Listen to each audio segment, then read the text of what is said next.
G'day there guys, it's your Aussie Hubby Markee, back at it again with another episode of r/JustnoHOA. Now with that said, I want you to sit back, relax, chuck a like on this video and a prawn on the barbie, and get ready for some bloody good content. Posted by user Reservoir Cat, titled, HOA is finding me for something beyond my control. A few weeks ago, we got a pitiful little snow that was barely really a frost. Just enough to cause a little trouble on the roads, because any sort of weather causes trouble on the roads here, but nothing severe. So my husband and I go out, get in our cars, and leave for the workday. A while later, I don't remember if it was 5 days or a week, we get an email from the HOA saying that we are being fined for something. They aren't very specific at first, but they are saying that it's about the snow and our cars. We are very confused. There's not enough snow to shovel, as you will soon see. Finally, after a few days of back and forth emails, they simply send us a picture describing the problem. Yo. Picture with license plates blurred. Hey, is that a snow angel in your pocket or you just happen to see me? The imprint our car left in this pitiful ass snow was the shape of a dick, and somehow that's our fault. I died laughing, y'all. This is the most ridiculous thing I have ever been fined for, and we flat out told them that we weren't paying. Eventually, they realized we were serious about not paying, and since there were no bylaws in the books about something like this, they dropped it. Also, like crazy, the ex-HOA president has still been plying her trade of making my life miserable, but that's a complete post for another time. I had to look really hard to see a dick. Yeah, the fact it's not in your face and readily apparent makes it even stupider in my opinion. It looks like a fire hydrant more than anything. I was thinking a gummy bear. Yeah, this is beyond stupid. Whoever reported this needs to get a life or some help for their hallucinations. You should tell them to get their minds out of the gutter and stop being inappropriate. More of a plug, the size of which appears to be up their ass. That was a good one. Yeah, you gotta be looking really hard and thinking about a dick to see it there. HOA Karen may just need to get laid. Well, now you need to go out there next snowfall and make proper dicks in every empty parking space to make sure they know what one looks like. Wear a Chewbacca outfit and blame the Yeti. A careful sprinkling of ice melter in the correct shape will produce the right results, ideally on the HOA president's drive. Even better if you do it before the snow when no one will notice. Yes, the salt residue will last for ages, perpetuating the penis. Imagine seeing that one out of context. And in regards to this part of the story, do they normally try to fine for things that aren't in the bylaws? What the hell is the thinking behind that, other than trying to invite a lawsuit against the HOA? Petty people with power. Petty people with power and nothing better to do. If someone is seriously bothered by this, I'd suggest they get checked for mental illness or substance addiction. This is not something that a sober, rational person would be raising a public fuss about. There is no universal cause for an individual who simply wants to make the lives of everyone around them worse. Oof, don't hurt me like that, buddy. Not sure what state you're in, insanity, but usually a warning and time period to cure the violation is required before being given a fine. I'm guessing someone complained about it and that's why you were sent a violation for something out of the bylaws, and why it was closed without much argument.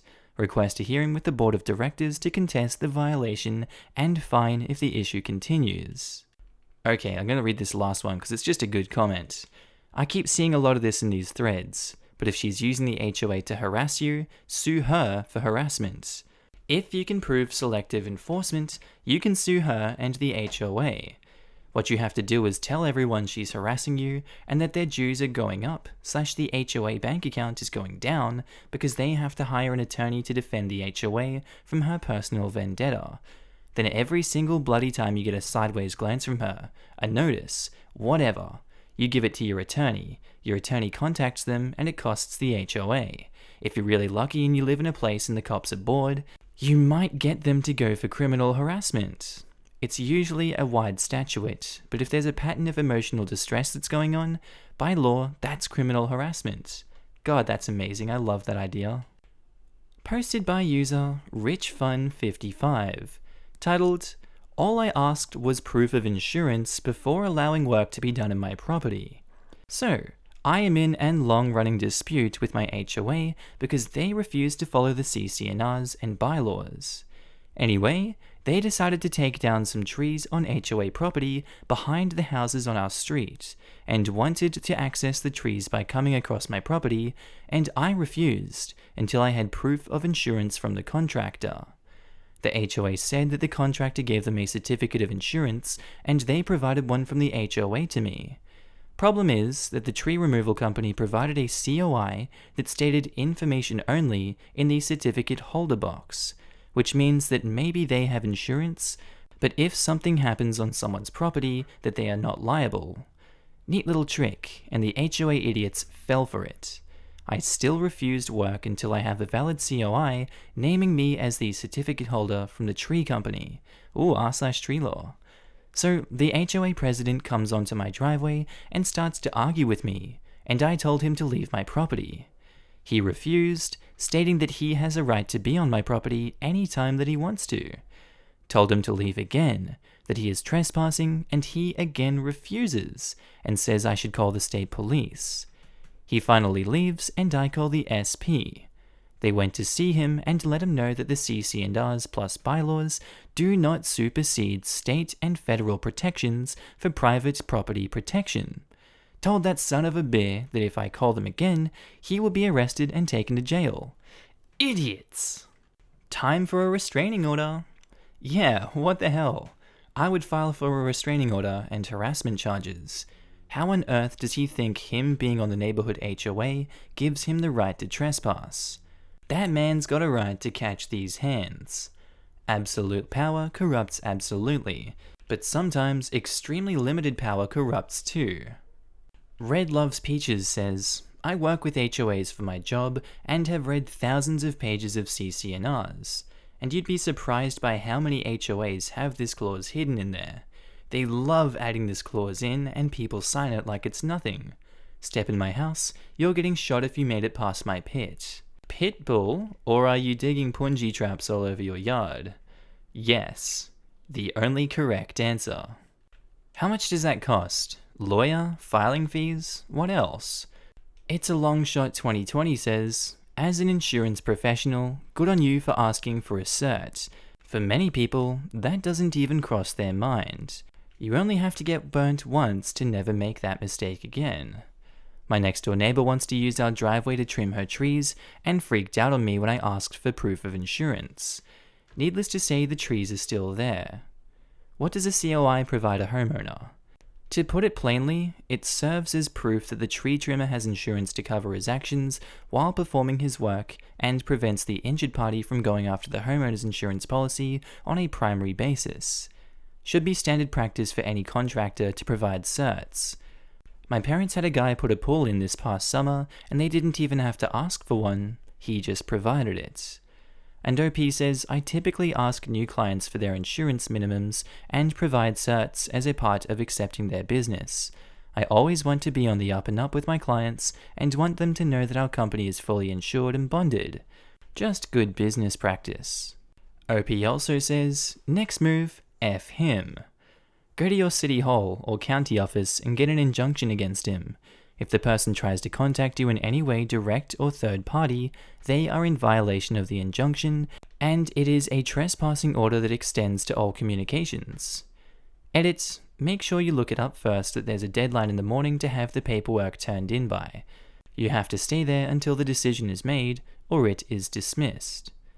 Theoretically, could you do that to everyone involved in the HOA and effectively be done with their nonsense forever? The court won't grant an injunction without reason. Make sure you have cameras around your house to show if someone comes on your property. A million times this. Don't put it past them to try and sneak onto your property to do the job when you aren't home. I would like to further reiterate this. Wireless cameras can be used with smart home devices, and your phone are super cheap on Amazon. And they work great. Invest in this right away. Good luck getting HOA permission to install them. You can easily set up cameras inside looking out windows without permission. Some HOAs even have rules about what's visible from the outside. It can be crazy.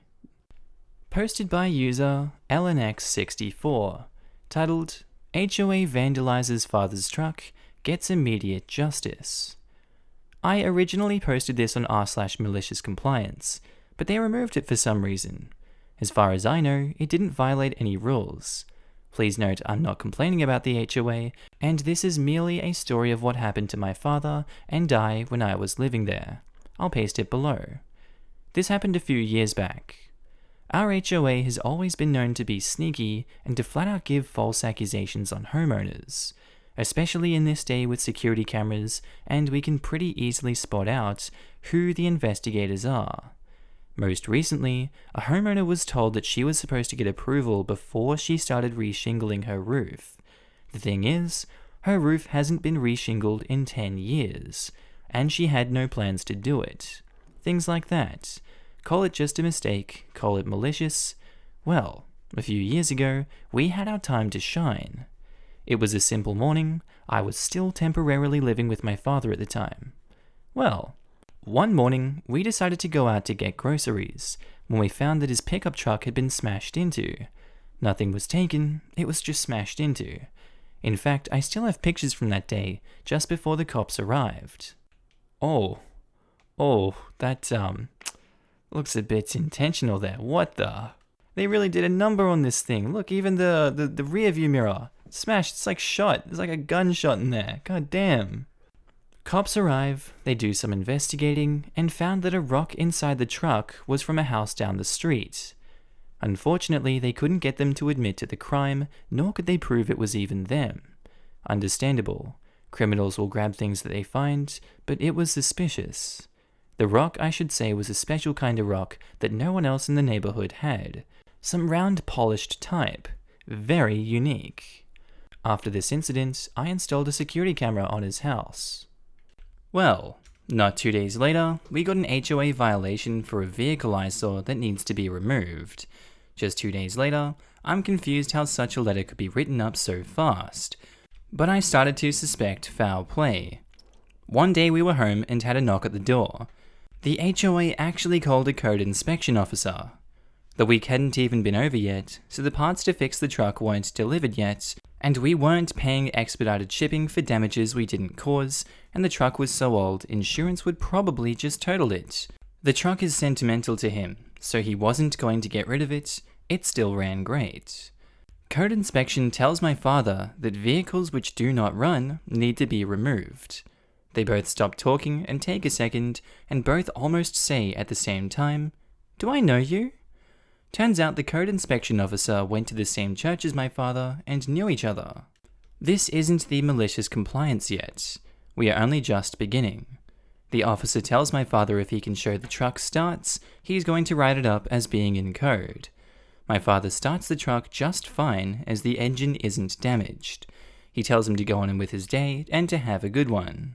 At this point, we are furious, because we are starting to suspect the HOA may have did this, as there's no way they could have possibly known so fast. Unfortunately, our turn of the street had no neighbors with security cameras until I installed one at our house, so it caught nothing specific to our incident. Down the street, these people supposedly broke into a car as well, but the camera on their house was unable to see anything. Damn. Here's where the fun begins. Fast forward a couple of months after nothing happened. I decided to install a new dash cam in my car. I found a good one that uses very little power off the battery and can activate if there's any bumps to the car, even if the car is off. It just needs to be wired straight to the battery for this. It's a thinkware. A few days later, we got a violation notice for our mailbox being crooked. It wasn't crooked much, but I do remember it recently having an angle. Odd. I could just fix it, but my car was aiming straight at the mailbox. I'm thinking, no, this couldn't be possible. It only records if there's a bump. I take out the memory card, and apparently I either didn't configure it properly, but it was recording the whole time. It never went into sleep mode. I watched as the investigator walks up to the mailbox and pushes it crooked, then writes down on his tablet his findings and takes a picture for records. I'm appalled at what I see. I have the proof I needed. Now for the malicious compliance. They wanted to use the board meetings to present what is going on at our address. We haven't told them yet that we had the pictures, but to summarize real fast how our HOA works, the board hires an outside company to do the grunt work. Let's call it Bentry Management. We go to the meeting and sit down. Bentry Management has the one in control of our account, and I swear to you she looked like a Karen. So the name fits for her.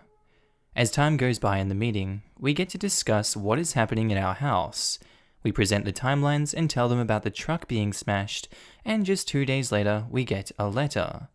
We ask what dates the investigator was out for that time, and Karen refuses to answer it. She argues ignorantly that we should keep better care of our stuff, as if it was our fault. Then comes the mailbox incident. We tell her that we have reasons to believe that the investigator is the one causing damages to our property and is harassing us. Karen denies this and says that it is impossible and that she knows him personally. "Oh, is that so?" I ask. She says, "Yes. Why?" I then pull out my laptop out of my book bag that I had been hiding, open it up with the video file already loaded, and show it to the entire board. "Enter Exhibit A," I said loudly, and played the video. Karen's face is bright red. She says that is not her investigator. I then also pulled out the letter about the mailbox, which was complete with date. It matches the cooked on timestamp on the video. She still tries to claim it's not them.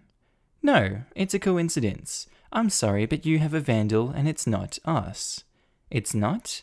I let the video play, knowing she's falling into a pit hard right now. As the man walks towards my car, you can clearly see, plain as day, Bentry Management on his shirt. She's no longer red now, she's white as a ghost. The board looks over at her and asks her what she has to say about this. Karen is silent and has nothing except a few noises, which I assume was her brain trying to comprehend what just happened. I then proceed to bring up a previous case, which I happened to remember before we left for the meeting, where we had a grass violation beside our house. Now, this area they were claiming was actually not visible from the sidewalk due to the house's shape. I asked point blank, "Has at any time your investigators walked onto our property illegally trespassing?" Knowing as per their rules, they aren't allowed to do that. Karen is visibly shaking now, and mutters out, "No, of course not," with her head down, unable to maintain eye contact with me.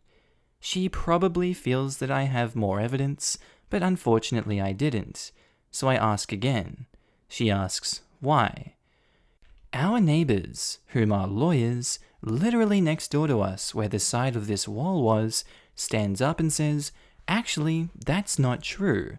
I have witnessed one of your investigators go between our house and poke around the trash bins." Bingo! I didn't even realize she had this information. I couldn't have asked for more better timing. Karen at this point just starts arguing with our neighbors about no proof. The board proceeds to apologize for the incident, and they were going to discuss what is going to happen in the future about this. At that point, the meeting is over. A month passes, and we get a letter that a new person will be in charge for Bentry Management and new investigators. She was fired that night. Since she was fired, my father tells me we only get the occasional blip of errors, but they correct it immediately and don't bother us anymore. R/Pro Revenge might like this one too. They hate HOAs as well. I actually posted it there as well, so far so good. I just can't stand HOAs. But I know that some good ones exist. I live in a new house with no HOA, my grandparents' old home just after the estate sale. So I'm glad to have been able to get out of that toxic area, though as my father reports, all has been good since I got justice. But I know some good ones exist. That is where you're entirely wrong. You know what? I'm damned if I do, damned if I don't. I say all HOAs suck, and I'm bashed for it. I say some good ones exist, and I'm bashed for it. I try and play devil's advocate just to be fair, I'm entirely wrong. You are still wrong. Pulling out my bashing stick. I think I heard someone say it's the 99.99% that are bad, ruin it for the 0.01% that are good. But doesn't that seem extremely generous? Seriously, you think 1 in 10,000 is good? I have a friend in an HOA, and he always says, but they are actually really good. All we do is pay for the clubhouse upkeep. But when I pressured him, he admitted that people get in trouble for inviting too many people to a party, and he once got in trouble because his barbecue was too close to a tree. My boss also thinks HOAs are good, but he doesn't live in one. He just argues with me when I am bashing HOA defenders. Correct me if I'm wrong, but tampering with a mailbox in any way is a federal crime. Should have also contacted your local postal inspector. It put a stop to my HOA from going through my mail real bloody quick. That's also a good point. I honestly didn't even think of it. I believe it is. Tampering with mail, including opening the box without authorization, is a federal crime. Ever wonder why UPS and FedEx bring the box to your door? They aren't federal employees, therefore they really aren't legally allowed to leave it in the mailbox, even if it's small enough. I'm not so sure that's the reason. FedEx actually transports and handles USPS postage regularly. You're right, they do. But USPS has a contract with FedEx to use their airplanes during the daytime to transport airmail. Most first class, stamped and small packages, and priority mail is shipped via air. That doesn't affect the policy of only USPS using a mailbox. These HOAs are run by crooks, the management companies and law firms that back them up. I always loved the weed problem we supposedly had as well. Throw back to that weed aside story. I used to use my phone as a dashcam previously and would just pull up videos from the previous day of the inspection. I think what was going on is they were trying to get us for something they kept getting fought back with evidence. Perhaps they thought the dashcam only ran when the car was on, and technically thinkware should. I believe I had to adjust the settings for the battery voltage in the end for it to properly sleep when the car was off, and I didn't do that, so it kept rolling when off. I got so lucky that day, and the neighbor being there was the icing on the cake. He apparently found a way to get our entire street off the HOA, because technically while we were part of this development, we weren't getting any benefits at all. Like, for example, we're supposed to have a sign with lights at the entrance, and for the past 15 years it's been gone. I don't think it went anywhere though. Blamzer says, it is typical for the HOA to require approval for a new roof or most other permanent exterior changes to the home. If your father owns a home in an HOA, they should read over the paperwork to understand how that works. The HOA property manager, not a neighbor that doesn't like you, but someone the HOA hired, smashed your dad's truck with a rock, then they were fired but not arrested? Wow. We know this. She wasn't getting a new roof done though. Hard to request the roof to be done when you weren't even doing your own roof. Edits, screenshot of discussion with this neighbor. They never even showed up and swept it under the rug. Yeah, my email to them was somewhat funny in the beginning and serious in the end. Well, that might help break the ice with them. Hopefully they realize it's an error. I did, however, demand an apology for this violation being sent in writing. They might not do it. They never did when we tried. We had to go to a meeting with proof and demand the apology in person, and it got pretty nasty, but that was someone else in charge of Sentry. And it gets better. I will be on site today and will take a look at your home personally. I will be happy to close and delete the violation if there is no evidence. On site is an interesting choice of words. All they gotta do is look at the house and visually see that the roof was recently done or not. But how could they have mistaken it for you actually doing it versus no living soul being on the roof working, etc.? That's fairly comical. Gotta laugh at that one, yeah? It's a big moment right there. And last comment by the pianist of doom. My biggest question is, why? What do these people gain from doing that stuff? My guess, since this was the management company, is that they collect a fee from the HOA per violation that they report. I wouldn't be surprised if the management company also has a bonus structure based on how many violations an inspector issues. This is pure speculation, but it wouldn't surprise me based on the behavior. Thanks for explaining thoroughly. In that case, OP should report them to the police as well, as they're trying to steal from him with fraud? Sounds like it to me. Just kidding, there's one little last story at the end by Spaghetti Tramp. As someone who works for an HOA management company, I personally do my community's inspections, and I hate every single second of it. I literally don't get out of my car, and I would never step foot on someone's lawn, let alone touch their personal property. It infuriated me that she would do that. As far as inspections go, I do the bare minimum. I am not writing anyone up unless it's a bluntly obvious write-up. And I usually look the other way at least 2 times before I write up anything. Dead grass / bare spots, for example. The board gets copies of all letters sent, and I get paid to do the inspections, so I have to at least write some people up though. Trash cans are an easy write-up. I favor those. Anyway, I just found this subreddit and I'm obsessed. I know this is long and no one will probably see it, but I don't know, I enjoyed reading this. I love this story, tell it loud and proud, to hell with HOAs. Now everyone say hi to outro Markee. Alright guys, that's all for today's episode. I hope you enjoyed it. If you did, be sure to tell me what you thought about it down in the comments down below. If you're new to the channel, also don't forget to subscribe. It would really help out with my channel growth. And also, a huge shout out to my channel patrons and members. I just love you guys and thank you for supporting me on this journey. If you guys are new to the channel and you'd like to support me, links are down below for the Patreon, or you can click the join button next to subscribe if you'd like to become a channel member. Alright guys, that's all for today's episode. I hope you enjoyed it. I hope you have a good day, night, sleep, whatever you're up to, and I'll see you in the next episode. Bye.